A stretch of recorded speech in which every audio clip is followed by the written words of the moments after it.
हाँ, tension string में tension होती है ना। Yes, तो sir. नेक्स्ट फोर्स है आपका टेंशन। नॉर्मल हमने निकालना सीख लिया है, और भी इसके क्वेश्चन करेंगे हम नॉर्मल पे। अब हम सीखेंगे आज टेंशन के बारे में।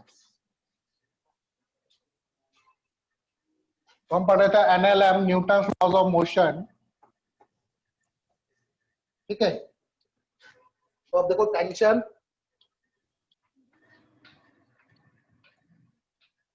टेंशन क्या होती है।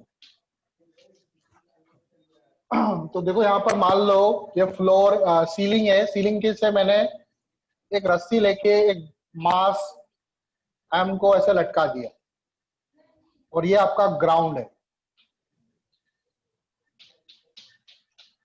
तो इस ब्लॉक पर नीचे की तरफ फोर्स लग रहा है क्या? एम Yes, जी। sir. ये नीचे क्यों नहीं आ रहा? नीचे की तरफ एम जी फोर्स लग रहा Attached है, फिर है. भी ये नीचे The strings अटैच है। attached है. Sir. इसका मतलब हम लोग तो सिर्फ ब्लॉक की बात करेंगे।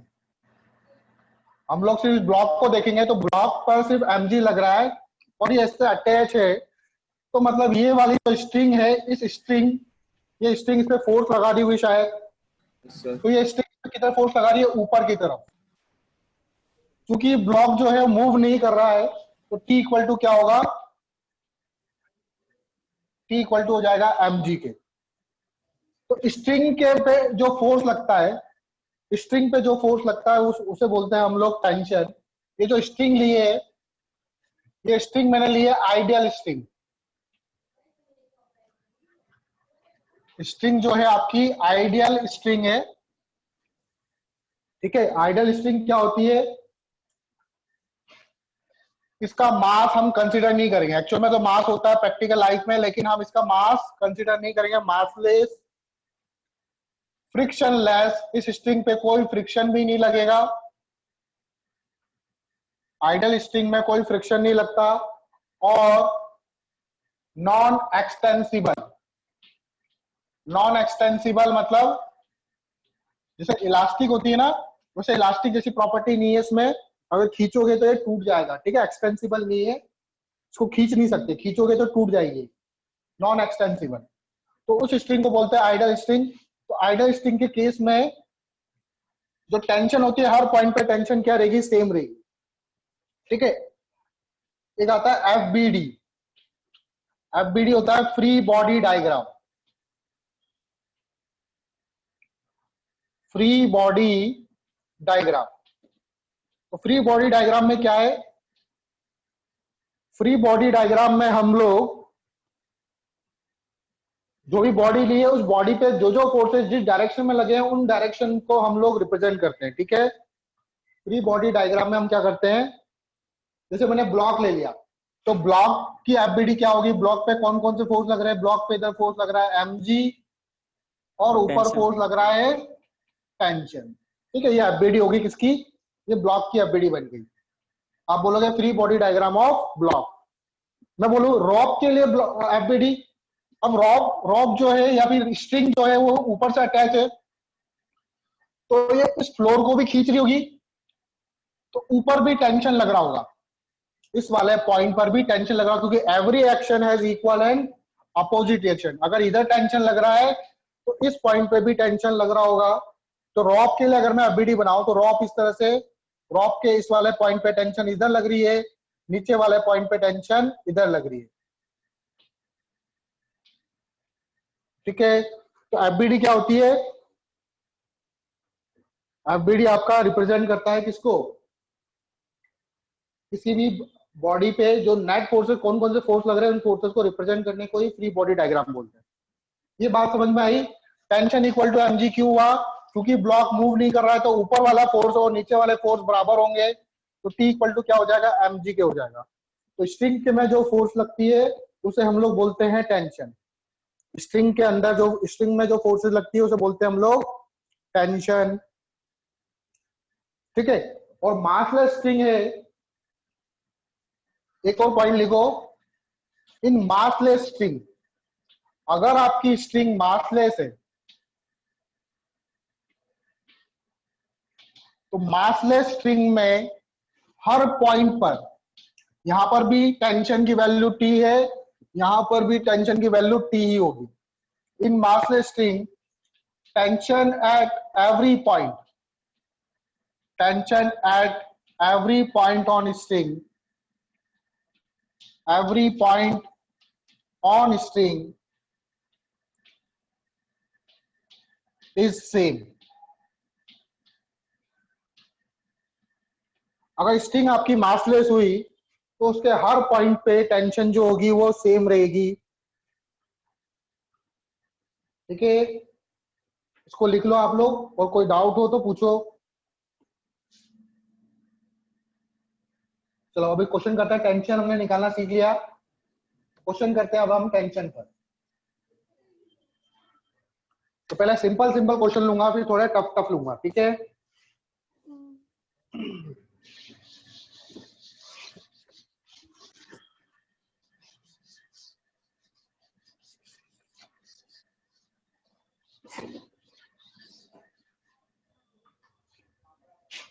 चलो क्वेश्चन देखो इधर.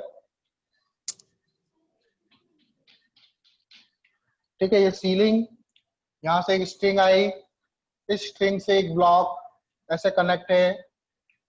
ये ब्लॉक ए है, इसका मास ले लेते हैं हम लोग, mass of A 10 kg.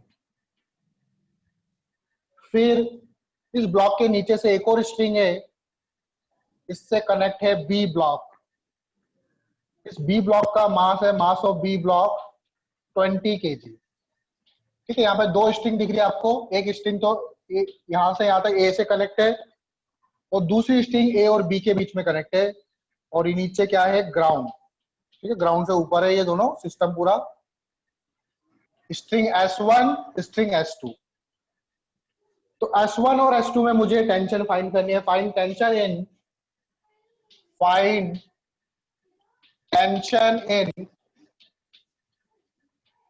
S1 and S2.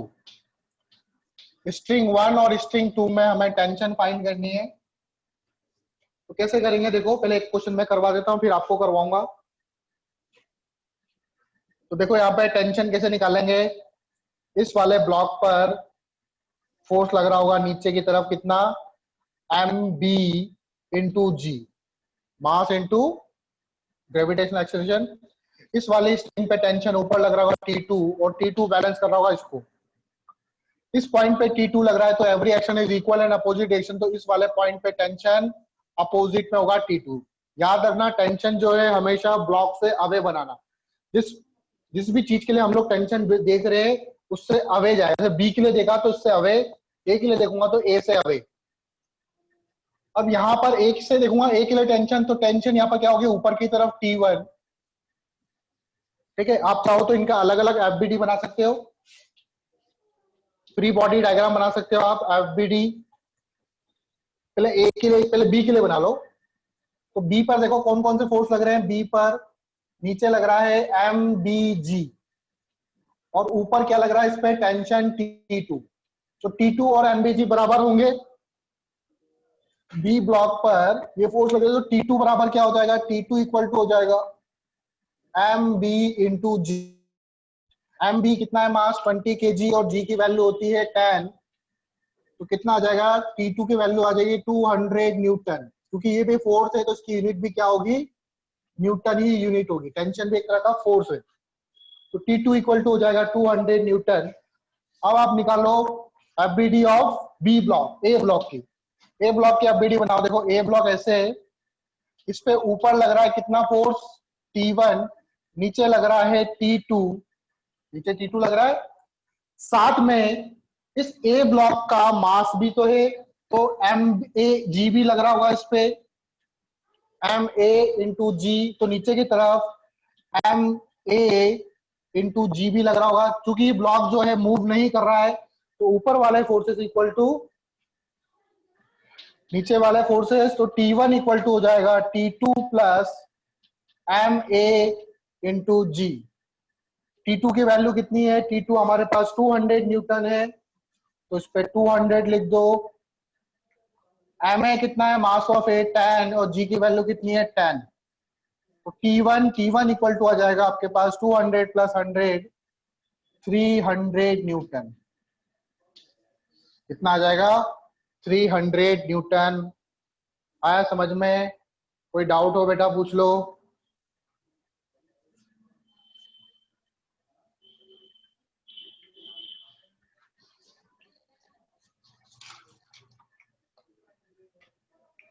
थोड़ा सा अच्छा सवाल ले लेते हैं या ऐसे ही करोगे? तो आसान है बहुत, है ना? तो ऐसा नहीं करते हम लोग, थोड़ा टफ करते हैं।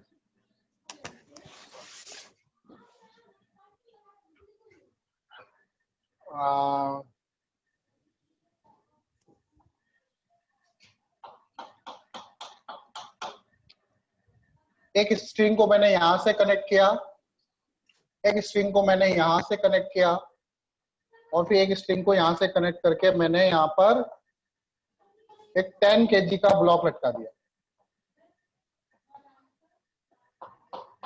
ठीक है, यहाँ पे कितनी स्ट्रिंग है? S1, string S2, string S3, 3 string है, S1, S2, S3। अच्छा, इनका एंगल दे रखा है मुझे, ये वाला एंगल 37 ले लो, ये वाला एंगल 53 ले लो।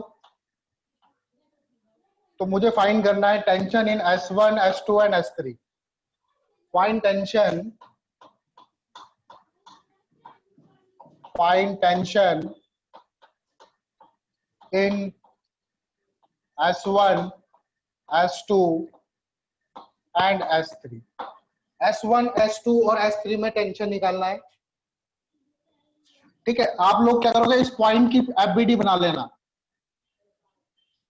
सबसे पहले तो ये क्या करोगे, T3 निकाल लो। इस पे टेंशन ऊपर लग रही है, T3 की वैल्यू किसके बराबर होगी? इसके मास के 10G के बराबर।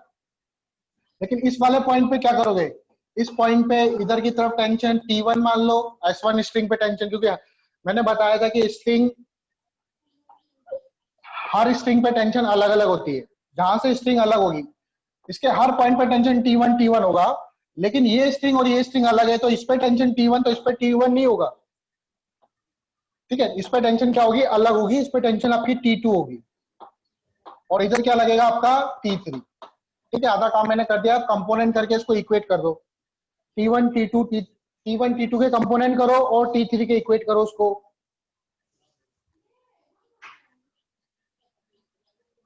आई बात समझ में? ठीक है, तो हम लोग क्या करेंगे, देखो T3 आपका निकल गया। ए पॉइंट की एफबीडी बनाओ, एफबीडी ऑफ ए पॉइंट की एफबीडी बनाओ। ये जो पॉइंट जो है ए पॉइंट है, तो देखो पहले तो यहाँ पर एक ये हॉरिजॉन्टल बनाओ। ये एंगल 37 है, तो ये वाला एंगल 37 होगा, ऑल्टरनेट इंटीरियर एंगल। ये 53, तो ये वाला एंगल कितना होगा, 53 होगा। ठीक है, ऑल्टरनेट इंटीरियर एंगल। तो देखो ए पॉइंट, एक रस्सी ऐसे है, एक स्ट्रिंग ऐसे है, और ये आपकी हॉरिजॉन्टल लाइन, और नीचे क्या है आपका थर्ड वाली स्ट्रिंग है। नीचे फोर्स लग रहा है आपका T3, इधर फोर्स लग रहा है आपका T1, इधर फोर्स लग रहा है आपका T2। ये हॉरिजॉन्टल और ये वर्टिकल कर देते हैं। ये एंगल 37 और ये एंगल 53। तो T2 का कंपोनेंट करूंगा मैं इस तरफ, तो कितना आएगा, T2 cos 53, 90 होगा बीच का। और ऊपर क्या हो जाएगा, T2 का इस तरफ कंपोनेंट क्या होगा, T2 sin 53 का आता ही आप लोगों को। उसी तरह से T1 का इस तरफ कंपोनेंट करूंगा, तो T1 cos 37, और T1 का ऊपर की तरफ कंपोनेंट हो जाएगा T1 sin 37।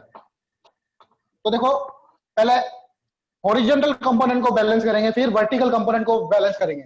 Sigma fx equal to 0, मतलब x डायरेक्शन में जो फोर्सेस है वो उनका सम 0 है, क्योंकि पॉइंट मूव नहीं कर रहा है। तो T1 cos 37 इक्वल टू होगा T2 cos 53 के। cos 37 की वैल्यू रखो 4/5 होता है, T2 cos 53 की वैल्यू रखो 3/5 होता है। 5 से 5 कैंसल, तो 4T1 इक्वल टू हो जाएगा 3T2। ये हो गया आपका पहली equation.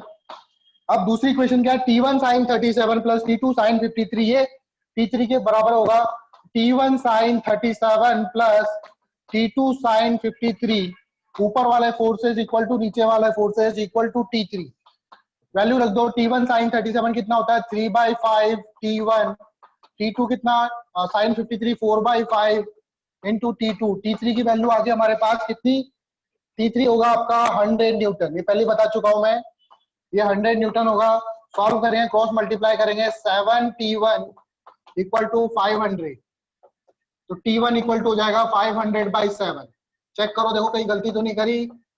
T1 equal to 500/7, T1 निकल गया तो T2 निकल जाएगा। T2 बराबर क्या हो जाएगा 4T1/3, तो T1 की वैल्यू आ गई हमारे पास 4 इंटू 500/3 इंटू 7, 5 4 जा 20, 2000 डिवाइडेड बाय 21।